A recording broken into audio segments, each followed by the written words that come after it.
Hello बच्चों, welcome back to the channel the chemistry. आज का जो हमारा सेशन होगा किसके रिगार्डिंग होगा? लॉ ऑफ केमिकल कॉम्बिनेशन के रिगार्डिंग होगा। तो फिर आज का ये वाले सेशन में हम क्या जानेंगे? कुछ लॉ के बारे में जानेंगे जो कि आपका एटम, मॉलिक्यूल और आयन को केमिकली कंबाइन करने में हेल्प करता है। तो फिर आपका पहले वाला लॉ क्या आया? Law of conservation of mass. उसके बाद आया लॉ ऑफ डेफिनेट प्रोपोर्शन। उसके बाद लॉ ऑफ मल्टीपल प्रोपोर्शन और एक आया क्या? गैलुसैक्स लॉ। और उसके बाद क्या आया? Avogadro's law. तो फिर आज का ये वाला सेशन में हम ये पांचों लॉ के बारे में डिटेल्स में पढ़ेंगे, ठीक है। तो फिर आपका पहले वाला लॉ क्या है? Law of conservation of mass, ठीक है। फर्स्ट लॉ क्या आया? Law of conservation of mass. तो फिर यहाँ पर लॉ क्या दिया गया है? Conservation of mass. तो फिर उसका मास को कंजर्व करेगा। उसका मतलब क्या होता है? जो आपका जो मॉलिक्यूल और एटम और एलिमेंट जो कि आपका रिएक्शन के बाद और रिएक्शन के पहले उसका जो मास होगा वो रिएक्शन के बाद उसी मास को क्या करेगा? कंजर्व करेगा। उसका मतलब क्या है? आपका जो मास ऑफ द रिएक्टेंट होगा, मास ऑफ द रिएक्टेंट होगा वो क्या होगा? मास ऑफ द प्रोडक्ट के साथ बराबर होगा, ठीक है। तो फिर ये वाला रूल क्या बोला? जो आपका केमिकल कॉम्बिनेशन में आपका जो केमिकल कंबाइन होने के बाद रिएक्टेंट मॉलिक्यूल उसका जो मास होगा वो हर टाइम किसके साथ बराबर होगा?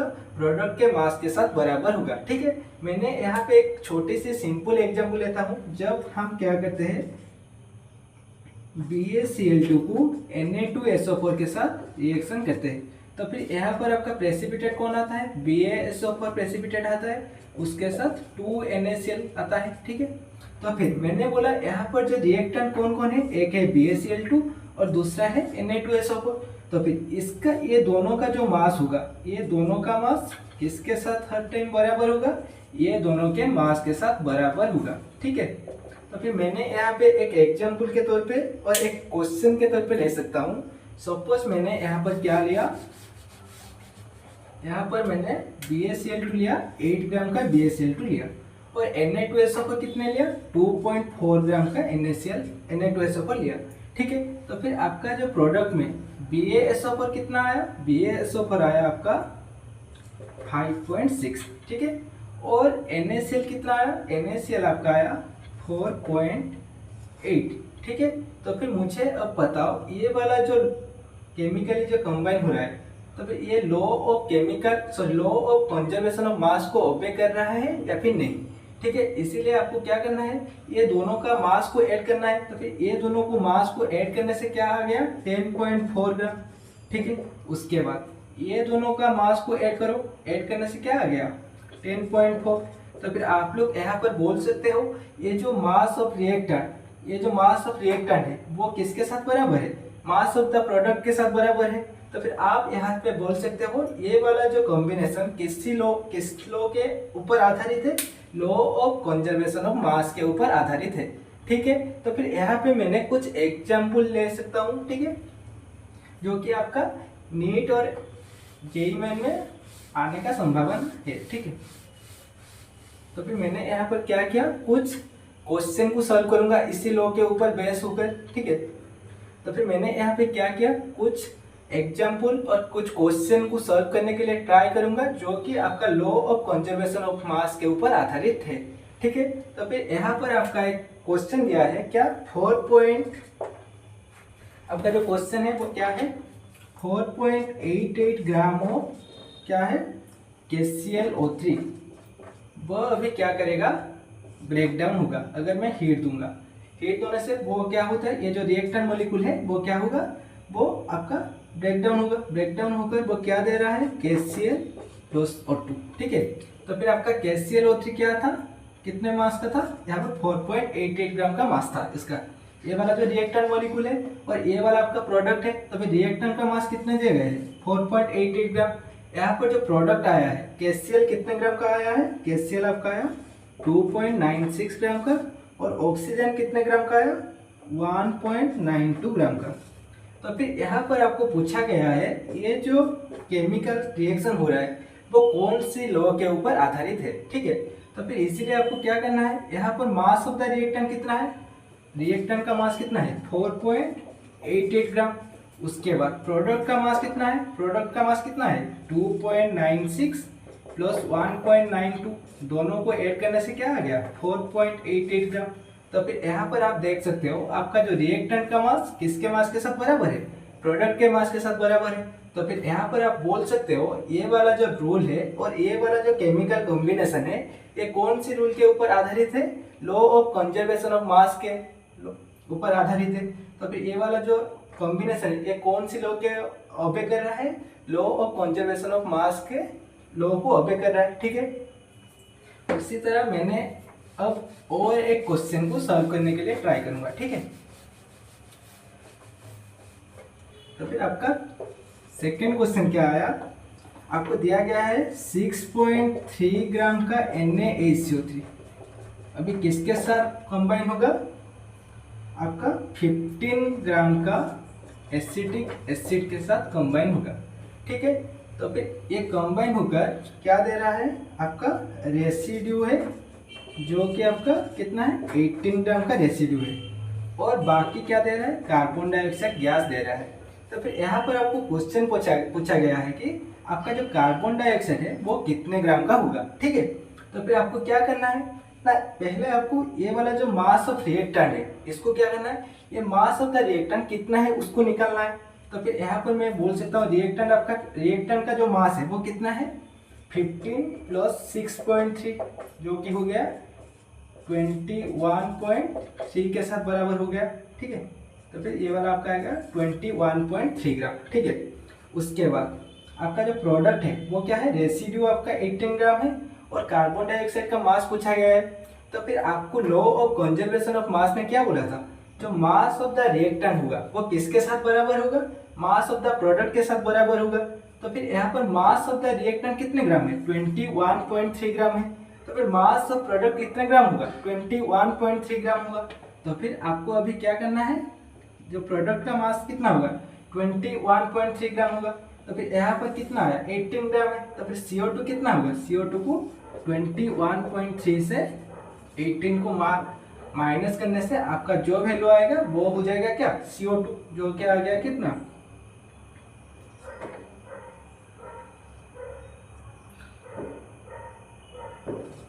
3, उसके बाद 3.3। तो फिर आपका जो CO2 का मास कितना हो गया 3.3 ग्राम, ठीक है। तो ये वाला क्वेश्चन को समझने में कोई दिक्कत हो रहा है, अगर दिक्कत हो रहा है तो फिर कमेंट सेक्शन में बताना, ठीक है।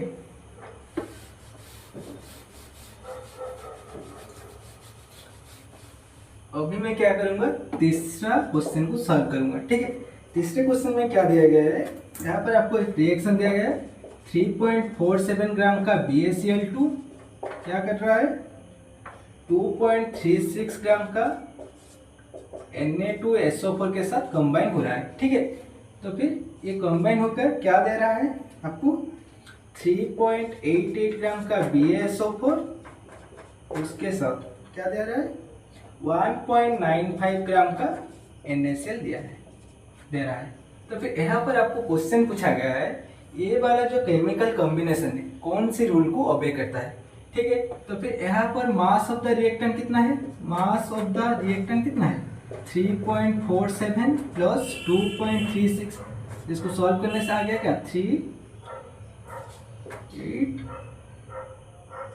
5.83 ग्राम आपका हो गया मास ऑफ द रिएक्टेंट। उसके बाद आपको क्या निकालना है, मास ऑफ प्रोडक्ट कितना है। तो फिर आपका मास ऑफ प्रोडक्ट कितना हो गया 3.88 प्लस 1.95। देखो यहाँ पर आपका जो मास ऑफ रिएक्टेंट था वो कितना था 5.83 ग्राम था, और मास ऑफ प्रोडक्ट भी कितना आया 5.83 ग्राम आया। तो फिर आपको यहाँ से आपको क्या पता चलता है, उसका जो मास ऑफ रिएक्टेंट होता है किसके साथ बराबर हो रहा है, मास ऑफ प्रोडक्ट के साथ बराबर हो रहा है। तो फिर ये वाला जो लॉ है और ये वाला जो कॉम्बिनेशन है कौन सी लॉ को ओबे कर रहा है, law of conservation of mass को, ठीक है। तो फिर अभी हम क्या करेंगे, दूसरे लॉ में आएंगे। दूसरे लॉ आपका जो था वो क्या था, लॉ ऑफ डेफिनाइट प्रोपोर्शन, ठीक है। तो फिर आपका जो सेकेंड लॉ है वो क्या है, लॉ ऑफ डेफिनाइट प्रोपोर्शन। तो फिर लॉ ऑफ डेफिनाइट प्रोपोर्शन क्या बोला, जब भी एक एलिमेंट दूसरे एलिमेंट के साथ कंबाइन होता है वो एक कंपाउंड फॉर्मेशन करता है, ठीक है। तो फिर जो कंबाइन होता है वो जो कंपाउंड का जो रेशियो होता है वो एक सिंपलेस्ट रेशियो होता है, वो कोई भी सोर्सेस से निकाले।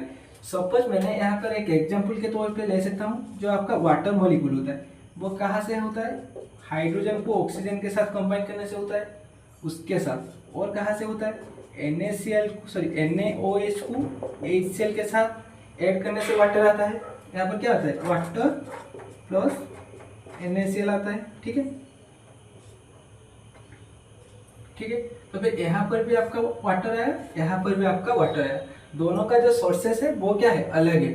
पर यहाँ पर जो वाटर आया तो फिर हाइड्रोजन और ऑक्सीजन का रेशियो कितना हुआ, 2:16।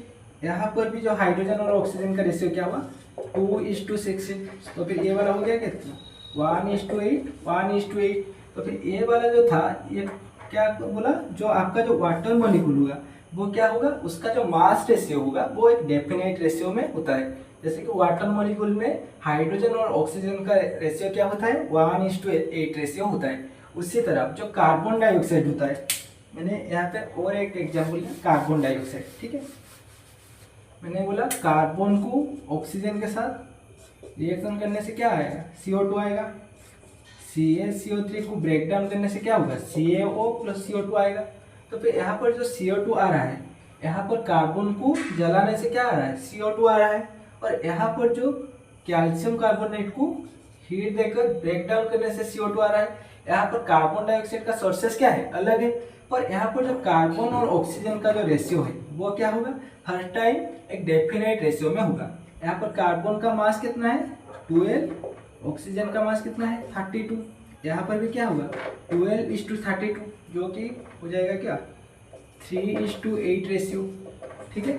तो फिर आपको जब कार्बन डाइऑक्साइड होता है उसका जो मास रेशियो होता है वह हर टाइम एक डेफिनाइट रेशियो में होता है। तो फिर ये था क्या, लॉ ऑफ डेफिनाइट प्रोपोर्शन, ठीक है। कार्बोनेट है, इसको दोनों प्रोसेस से सिंथेसाइज किया गया है, एक नेचुरल प्रोसेस में और सिंथेटिक प्रोसेस में, और एक क्या है, सिंथेटिक प्रोसेस में। तो नेचुरल प्रोसेस में जो कॉपर कार्बोनेट आया था उसमें जो नेचुरल सैंपल में उसका कॉपर का मास परसेंटेज कितना है, 51.35, कार्बन का क्या है, 9.74, ऑक्सीजन का क्या है, 38.91। उसी तरह सिंथेटिक सैंपल में क्या है, कॉपर का जो परसेंटेज कितना है, 51.35, कार्बन का जो परसेंटेज है कितना है, 9.74, ऑक्सीजन का जो परसेंटेज है कितना है, 38.91। तो फिर यहाँ पर आपको क्वेश्चन पूछा गया है कि ये जो डाटा दिया गया है, इस डाटा से आपको किस लॉ के बारे में पता चल रहा है। तो फिर यहाँ पर देखो कॉपर का जो रेशियो है, कॉपर, कार्बन और ऑक्सीजन का रेशियो क्या है, 51:9:38। यहाँ पर भी क्या है, 51:9:38। यहाँ पर देखो दोनों ही केस में कॉपर, कार्बन और ऑक्सीजन उसका जो मास है उसका रेशियो फिक्स्ड है। तो फिर जहाँ पर उसका जो मास जो फिक्स होता है उसी लॉ को क्या बोलते हैं, लॉ ऑफ डेफिनाइट प्रोपोर्शन। तो फिर ये वाला जो लॉ कौन सी लॉ को ओबे कर रहा है, लॉ ऑफ डेफिनाइट प्रोपोर्शन, ठीक है। अभी आप लोगों का जो तीसरा लॉ है वो क्या है, लॉ ऑफ मल्टीपल प्रोपोर्शन। तो फिर ये वाला जो लॉ है वो क्या बोलता है, सपोज मैंने 2 मॉलिक्यूल लिया और 2 एलिमेंट लिया, उसको केमिकल कंबाइन करा। अगर उसको केमिकली कंबाइन करने से वहां पर क्या होता है, मोर देन 1 प्रोडक्ट आता है। तो फिर वहां पर जो एलिमेंट क्या होगा, वेरिएबल होगा, उसका जो मास रेशियो होगा वो एक फिक्स्ड मास रेशियो और सिंपल फिक्स्ड मास रेशियो होगा। सपोज मैंने यहाँ पर नाइट्रोजन एटम को नाइट्रोजन मॉलिक्यूल को ऑक्सीजन मॉलिक्यूल के साथ कंबाइन किया। तो फिर ये आपको कौन कौन सी प्रोडक्ट दे रहा है, एक दे रहा है N2O, और दूसरा क्या दे रहा है, NO, उसके बाद दे रहा है N2O3, उसके बाद क्या दे रहा है, NO2, और एक दे रहा है क्या, N2O5। तो फिर यहाँ पर वो क्या किया, 5 डिफरेंट प्रोडक्ट दिया। तो फिर मैंने यहाँ पर क्या करूँगा ना, एक की मास को क्या करूँगा, फिक्स रखूंगा। तो फिर यहाँ पर मैंने नाइट्रोजन की मास को फिक्स रखा। तो फिर देखो नाइट्रोजन के मास को फिक्स रखने के लिए आपको क्या करना होगा, सारे नाइट्रोजन को मास को फिक्स करना होगा। तो फिर यहाँ पर नाइट्रोजन क्या है, 2 नाइट्रोजन है, यहाँ पर भी 2 नाइट्रोजन है, यहाँ पर भी 2 नाइट्रोजन है। तो फिर मैंने मुझको क्या करना पड़ेगा, यहाँ पर जो ये दोनों नाइट्रोजन है उसका भी मास को 2 करना पड़ेगा। तो फिर मैंने यहाँ पर 2 मल्टीप्लाई कर दिया, यहाँ पर भी 2 मल्टीप्लाई कर दिया। तो फिर यहाँ पर हो गया क्या N2O2 और यहाँ पर आपका आ गया N2O4, ठीक है। तो फिर यहाँ पर आपका जो सारी नाइट्रोजन का मास क्या हो गया, फिक्स हो गया। तो फिर यहाँ पर वेरिएबल कौन है, ऑक्सीजन का मास, और ऑक्सीजन जो एलिमेंट है वो क्या है, वेरिएबल है। तो फिर मैंने अभी क्या करूंगा, ये जो वेरिएबल मास है, वेरिएबल एलिमेंट है, उसका मास का रेशियो निकालूंगा। तो फिर यहाँ पर क्या है, 1 ऑक्सीजन है, यहाँ पर कितने ऑक्सीजन है, 2 ऑक्सीजन, यहाँ पर 3 और यहाँ पर क्या है 4, उसके बाद यहाँ पर 5। तो फिर एक ऑक्सीजन का मास कितना होता है 16, दोनों का 32, जो भी 3 होता है तो फिर क्या होता है 48, 4 के लिए 64, 5 के लिए 8, ठीक है। तो फिर यहाँ पर उसका जो सिंपल रेशियो क्या आ गया 1:2:3:4:5, ठीक है। तो फिर ये वाला जो कंपाउंड था, ये वाला जो केमिकल कॉम्बिनेशन था, ये वाला कॉम्बिनेशन किस लॉ के ऊपर आधारित है, लॉ ऑफ मल्टीपल प्रोपोर्शन के ऊपर आधारित है। तो फिर आपको यहाँ पर 5 पेयर दिया गया है और पूछा गया है कि इन पेयर में कौन कौन सी पेयर है जो कि लॉ ऑफ मल्टीपल प्रोपोर्शन को ओबे करता है। तो फिर वो 5 पेयर क्या है, एक है PH3 HCl, दूसरा है H2S SO2, तीसरा है CuCl2 CuSO4, चौथा है PbO PbO2 और पांचवी में क्या आता है NO2, ठीक है। तो फिर आपको पहले क्या देखना पड़ेगा, यहाँ पर जो ये जो मॉलिक्यूल बना है और ये जो कंपाउंड बना है, कौन कौन सी एटम को कंबाइन करने से हो रहा है। तो फिर ये वाला जो है क्या है, फॉस्फोरस और हाइड्रोजन को कंबाइन करने से, और ये क्या है हाइड्रोजन प्लस क्लोरीन को कंबाइन करके हो रहा है। यहाँ पर ये हाइड्रोजन और सल्फर को कंबाइन करने से हो रहा है। ये वाला क्या है सल्फर प्लस ऑक्सीजन को कंबाइन करने से, और ये वाला जो है ये वाला CuCl के साथ कंबाइन करके हो रहा है। ये क्या है किसके साथ, CuSO4 के साथ कंबाइन होकर हो रहा है। पर ये दोनों केस में यहाँ पर क्या हुआ है, Pp ऑक्सीजन के साथ कंबाइन करके क्या दे रहा है PbO और PbO2। यहाँ पर नाइट्रोजन ऑक्सीजन के साथ कंबाइन होकर क्या दे रहा है NO और NO2। तो फिर ये 5 पेयर में कौन सी पेयर है जो कि लॉ ऑफ मल्टीपल प्रोपोर्शन को ओबे करता है। तो फिर लॉ ऑफ मल्टीपल प्रोपोर्शन का रूल क्या था, वो बोल रहा था कि अगर 2 एलिमेंट केमिकली कंबाइन कर मोर देन 1 प्रोडक्ट दे रहा है। तो फिर यहाँ पर आप लोग देख सकते हो, यहाँ पर देखो 2 एलिमेंट है Pp और ऑक्सीजन, जो कि केमिकली कंबाइन कर 2 डिफरेंट प्रोडक्ट दे रहा है, एक है PbO और दूसरा है PbO2। सिमिलरली यहाँ पर जो नाइट्रोजन और ऑक्सीजन है वो दोनों क्या कर रहे हैं, वो दोनों भी केमिकली कंबाइन होकर 2 डिफरेंट प्रोडक्ट दे रहा है, एक है नाइट्रोजन ऑक्साइड और एक दूसरा है क्या नाइट्रोजन डाइऑक्साइड। तो फिर ये दोनों पेयर जो है, ये दोनों पेयर क्या होगा लॉ ऑफ मल्टीपल प्रोपोर्शन को ओबे करेगा। पर ये तीनों केस में क्या है, यहाँ पर फास्फोरस हाइड्रोजन के साथ कंबाइन हो रहा है, पर यहाँ पर क्या है हाइड्रोजन क्लोरीन के साथ कंबाइन हो रहा है। यहाँ पर देखो 2 डिफरेंट एलिमेंट है।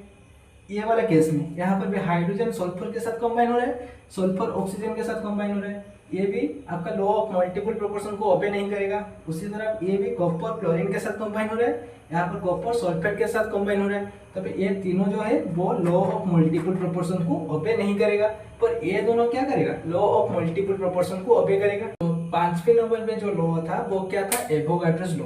तो फिर ये वाला लॉ का स्टेटमेंट क्या था ना, ये वाला लॉ बोला equal volume of all gases under same temperature and pressure contains equal number of molecule. उसका मतलब क्या है, दुनिया में कोई भी गैसेस ले लो जो कि सेम वॉल्यूम में अगर होगा और उसका कंडीशन क्या होगा, अगर सेम टेम्परेचर और सेम प्रेशर में मेंटेन होके होगा तो फिर उसका जो नंबर ऑफ मॉलिक्यूल क्या होगा वो इक्वल होगा। सपोज मैंने यहाँ पर क्या ले लिया, 2 बॉक्स ले लिया, क्लोज वेसल ले लिया, एक में नाइट्रोजन गैस को रखा और दूसरे में क्या रखा ऑक्सीजन गैस को रखा। तो फिर यहाँ पर वो क्या बोला, अगर उसका वॉल्यूम भी सेम, इसका वॉल्यूम 50 ml है और इसके भी वॉल्यूम क्या है 50 ml है। तो फिर और यहाँ पर कंडीशन दिया गया है क्या, दोनों केस में टेम्परेचर और प्रेशर सेम है। तो फिर ये वाला जो N2 में उसका नंबर ऑफ मॉलिक्यूल जितना होगा, उसका नंबर ऑफ मॉलिक्यूल जितना होगा, ये वाला केस में भी इसका भी नंबर ऑफ मॉलिक्यूल क्या होगा उतना ही होगा। सपोज ये वाला केस में अगर आपका x नंबर ऑफ मॉलिक्यूल है, यहाँ पर भी नंबर ऑफ मॉलिक्यूल क्या होगा x नंबर होगा, ठीक है। तो फिर ये वाला रूल से आपको क्या पता चलता है, अगर आप वॉल्यूम को बढ़ाओगे तो फिर उसका जो नंबर ऑफ मॉलिक्यूल क्या होगा ज्यादा होगा। तो फिर यहाँ पर आप बोल सकते हो V is directly proportional to M। तो फिर मैंने यहाँ पर बोल सकता हूँ V equal to K into M। V by N equal to K. यहाँ पर V क्या है, volume of the gas, and N क्या है, नंबर ऑफ मॉलिक्यूल है, ठीक है, और K क्या है, प्रोपोर्शनैलिटी कांस्टेंट। सपोज मैंने यहाँ पर दो डिफरेंट वॉल्यूम का गैसेस ले लिया। सपोज यहाँ पर एक नाइट्रोजन गैस है और एक दूसरा क्या है, ऑक्सीजन गैस है। सपोज नाइट्रोजन गैस का जो वॉल्यूम है V1 है और ऑक्सीजन गैस का वॉल्यूम क्या है, V2 है, और दोनों में वॉल्यूम डिफरेंट है, ठीक है। तो फिर मैंने यहाँ पर क्या बोल सकता हूँ, इसके लिए क्या होगा, V1 by N1 equal to के, और ये वाले केस के लिए क्या होगा, V2 by N2 equal to के, दोनों ही कांस्टेंट होगा। तो फिर मैंने यहाँ पर बोल सकता हूँ V by N1 equal to V2 by N2, ठीक है। तो फिर ये वाला जो लॉ आया और ये वाला फॉर्मूला से हम कुछ एग्जाम्पल अभी ट्राई करेंगे, ठीक है। यहाँ पर मेरा क्या है, दोनों डिफरेंट वेसल है, और एक वेसल में मैंने नाइट्रोजन गैस को रखा और दूसरे वेसल में मैं किसको रखा, हाइड्रोजन गैस को रखा, ठीक है। तो फिर नाइट्रोजन गैस जो है वो कितने वॉल्यूम का है, वो 50 ml का है, उसका जो वॉल्यूम क्या है 50 ml है, और देखा गया है उसमें नंबर ऑफ मॉलिक्यूल क्या है, इसमें नंबर ऑफ मॉलिक्यूल है 25। उसी तरफ हाइड्रोजन का जो वॉल्यूम है वो कितना है, 150 है। तो फिर यहाँ पर आपका नंबर ऑफ मॉलिक्यूल कितना होगा। तो फिर इसको कैसे सॉल्व करेंगे, आपको पता है V1 by N1 equal to V2 by N2। तो फिर मैंने इसको ले लिया V1, इसको ले लिया N1, इसको ले लिया V2, इसको ले लिया N2। तो फिर मैंने यहाँ पर उसका वैल्यू को पुट करूँगा, तो फिर ये वाला हो गया 50 by 25 equal to 150 by N2। तो फिर इसको सॉल्व करने से क्या हो गया, 2, इम्प्लाइज N2 इक्वल टू क्या हो जाएगा, 150 बाई 2, जो कि हो जाएगा क्या, 75। तो फिर N2 में कितने नंबर ऑफ मॉलिक्यूल होगा, 75।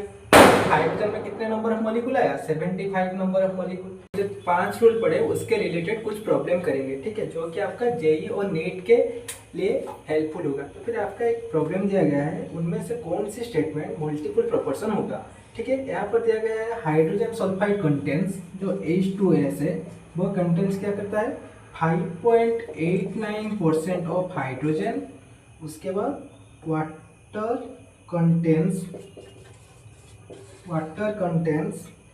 11.1% hydrogen, and sulphur dioxide contents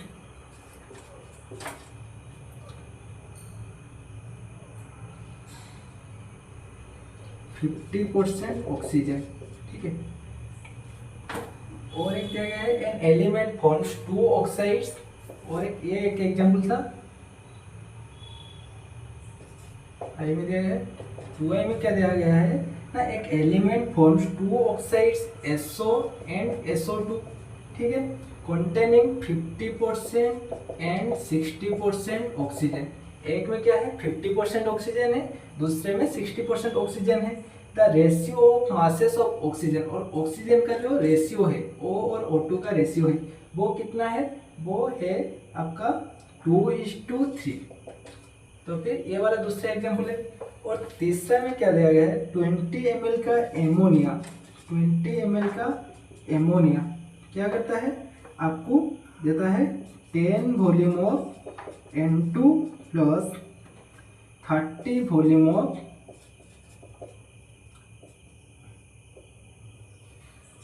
hydrogen, ठीक है।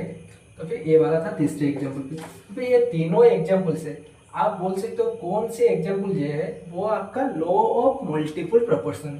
तो फिर ये वाला पहला एग्जाम्पल पे क्या दिया गया है, हाइड्रोजन सल्फाइड में हाइड्रोजन कितने परसेंट है, 5.89% है, और वाटर में हाइड्रोजन कितने परसेंटेज है, 11.1% है, और SO2 में ऑक्सीजन कितने परसेंटेज है, 50% है, ठीक है। तो फिर ये वाला जो रूल रहा, यहाँ पर देख सकते हो, यहाँ पर हाइड्रोजन और हाइड्रोजन के बारे में दिया गया है। तो फिर यहाँ पर क्या है, हाइड्रोजन एक केस में क्या है 5.89% है, और दूसरे केस में क्या है,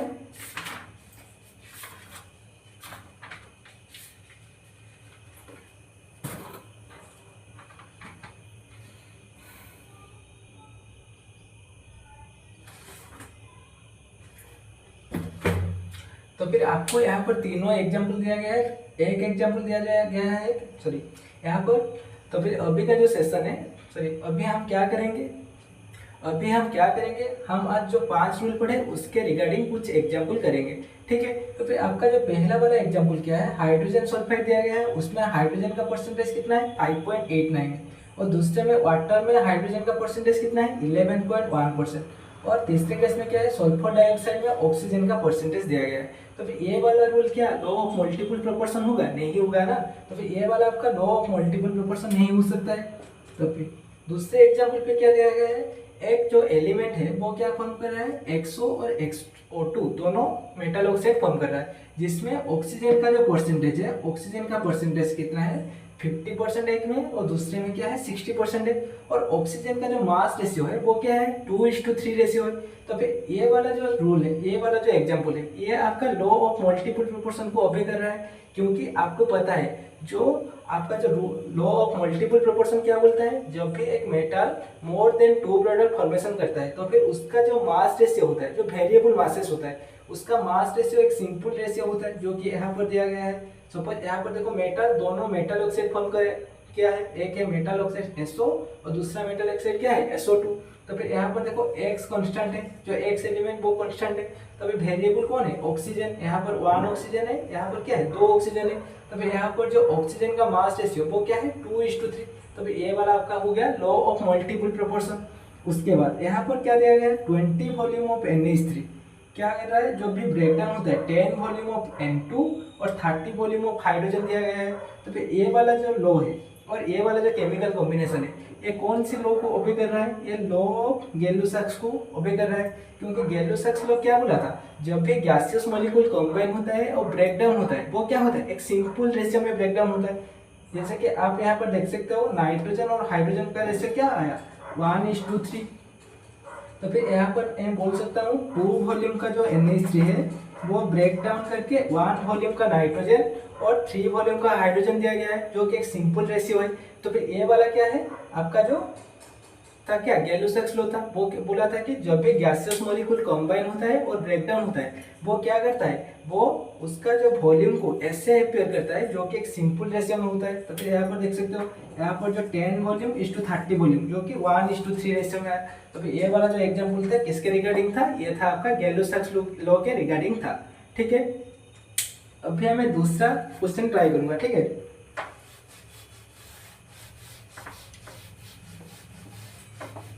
अभी हम लोग क्या करेंगे दूसरा क्वेश्चन करेंगे। तो फिर दिया गया है according to Avogadro's law 2 volumes of hydrogen combine with 1 volume of oxygen to give 2 volume of water without living any what.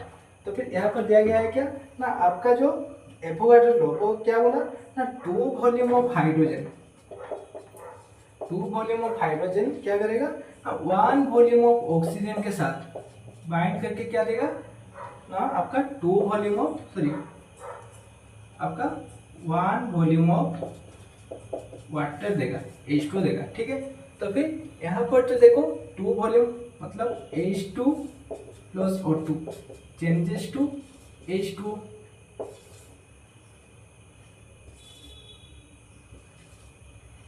तो फिर यहाँ पर आपका और एक क्वेश्चन दिया गया है क्या 2 वॉल्यूम का हाइड्रोजन 1 वॉल्यूम का ऑक्सीजन के साथ बाइंड करके क्या देता है 2 वॉल्यूम ऑफ वाटर देता है। ठीक है, तो फिर यहाँ पर देख सकते हो यहाँ पर जो हाइड्रोजन क्या है, हाइड्रोजन है 2 वॉल्यूम का हाइड्रोजन है। उसके बाद यहाँ पर 1 वॉल्यूम का ऑक्सीजन है, दोनों ही गैस है।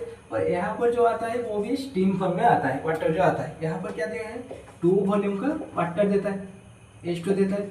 तो फिर यहाँ पर देख सकते हो ऑक्सीजन जो है वो अभी क्या है अनरिएक्टेड है।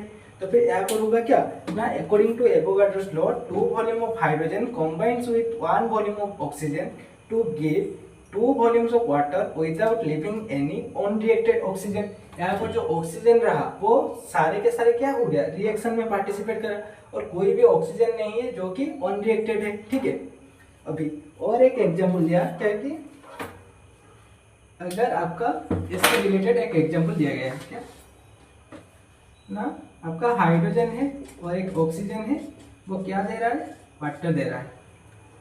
सपोज हाइड्रोजन कितना है 100 ml है, 100 ml हाइड्रोजन 100 ml वाटर दे रहा है। तो फिर कितने ml ऑक्सीजन के साथ वो ऐड होगा। तो फिर यहाँ पर ये जो A वाला है A का वॉल्यूम पूछा गया है। तो भी यहाँ पर आपका क्वेश्चन दिया गया है क्या हाइड्रोजन जब भी ऑक्सीजन के साथ कंबाइन होता है वो क्या देता है वाटर मॉलिक्यूल देता है। तो फिर यहाँ पर पूछा गया है कि 100 ml वाटर कितने वॉल्यूम का ऑक्सीजन के साथ कंबाइन करके 100 ml का और 100 वॉल्यूम का वाटर देगा। ठीक है, तो फिर आपको यहाँ पर एक क्वेश्चन पूछा गया है कि 100 ml वॉल्यूम का हाइड्रोजन कितने वॉल्यूम का ऑक्सीजन के साथ कंबाइन करके 100 ml और 100 ml वॉल्यूम का वाटर देगा। तो फिर यहाँ पर आप कर सकते हो क्या ना, आपको पता है क्या, इसको बैलेंस करने से ये हो जाएगा। तो फिर 1 वॉल्यूम का हाइड्रोजन हाफ वॉल्यूम का ऑक्सीजन के साथ कंबाइन होकर 1 वॉल्यूम का वाटर देता है। ठीक है, तो फिर आपको यहाँ पर पूछा गया 100 ml का हाइड्रोजन 100 ml का वाटर देगा कितने वॉल्यूम का ऑक्सीजन के साथ कंबाइन करके। तो फिर आपको यहाँ पर